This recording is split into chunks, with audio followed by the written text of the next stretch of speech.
So as I just made my wee video about Virgin Media, and I was commenting about data breaches, and in my comment I was or in my description of the video I was saying just about how public services and that as well are constant, like, right. So the ICO is behind itself in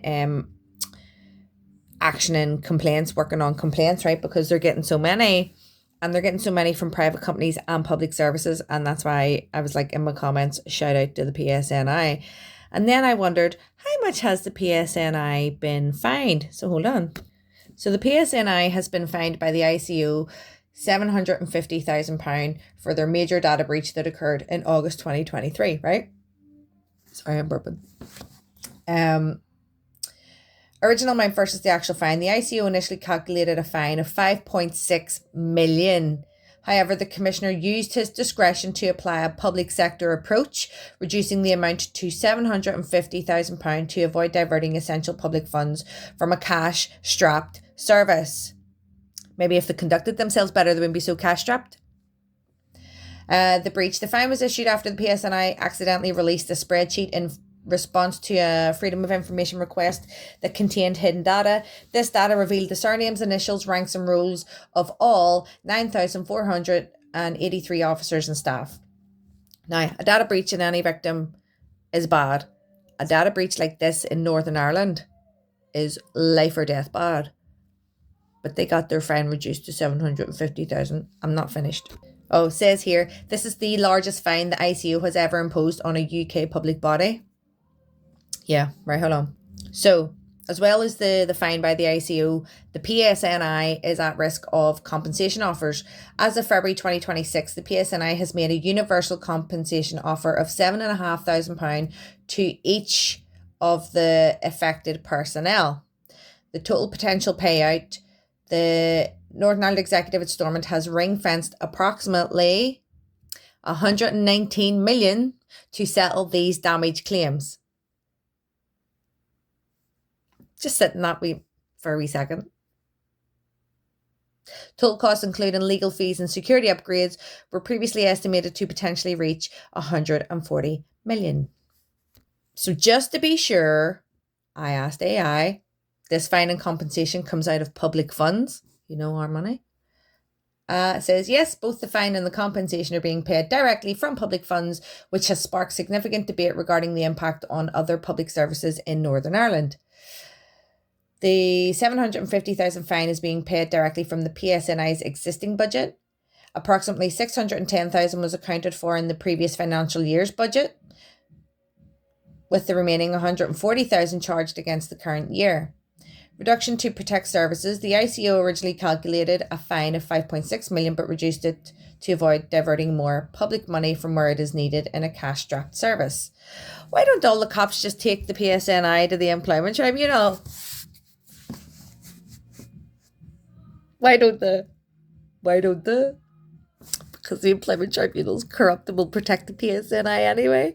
And there's no way they could even let a case like that even become public knowledge, because it would absolutely show up all the collusion and corruption that's happening in our legal system. Our legal system would have to be holding itself accountable.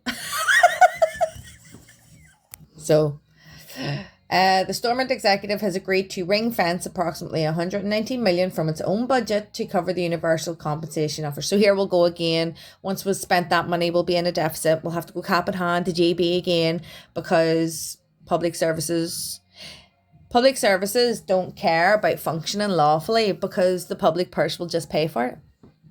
That's it. The value of the public purse, how people view public money. Well, how some people view it. I suppose the service users were looking at it as a lifeline and everything else. And the service providers are like, meh, they can just pay for it. They'll pay for our incompetence. They'll pay for our corruption. They'll pay for our mistakes. They'll pay for the fact we don't do our job. Sure, who cares? We still get our wages at the end of the day anyway. Oops. The UK Treasury rejected multiple requests. Oh, please, sir, can we have some more? From the Northern Ireland Executive for additional one-off funding to cover these costs. The Treasury's position is that the Executive must absorb these pressures from their existing needs-based block grant. Now, that brings us into another level of problems. Impact on other services. Deputy First Minister Emma, never elected, noted that losing 119 million from the general budget is significant and will have a major impact on public services like education and healthcare for the 26-27 financial year. While she's not wrong, this is still the government that she bootlicks. So it's like you're talking out your ass, Emma, because you say one thing and do another. Way back to America and kiss Trump's ass, sure.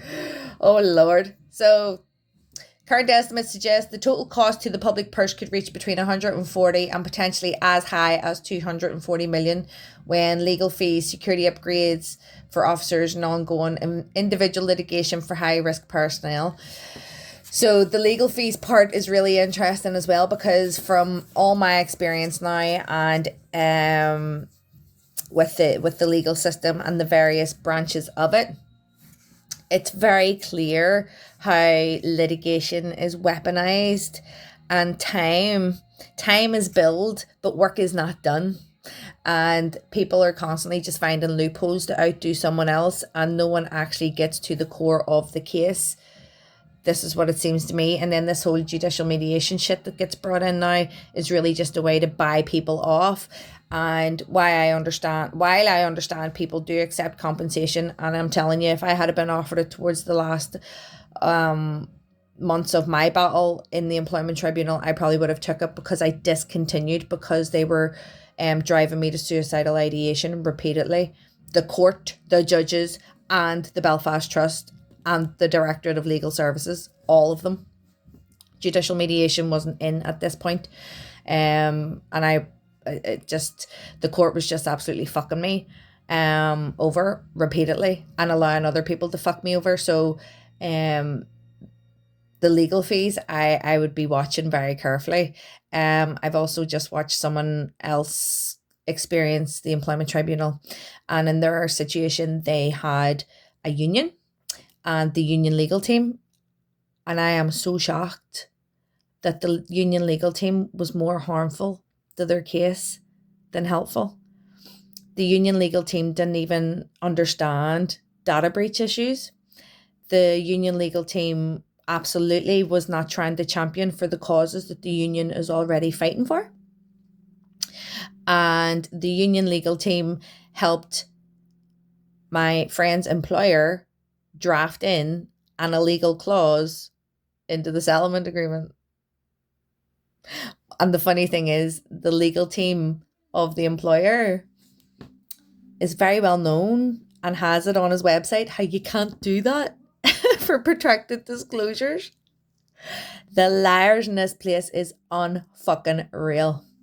Unreal. And we're supposed to just assume that judges and doctors and lawyers and everything else, MLAs, politicians, first ministers, deputy first ministers, all these people are upstanding, honest and lawful, when actually, no, I swear to God, I would put good money on it that professionals, middle class and above, are actually the biggest contributors to criminal activity than the people in the working classes who probably pursue criminal activity to fill the gaps of where services fail them.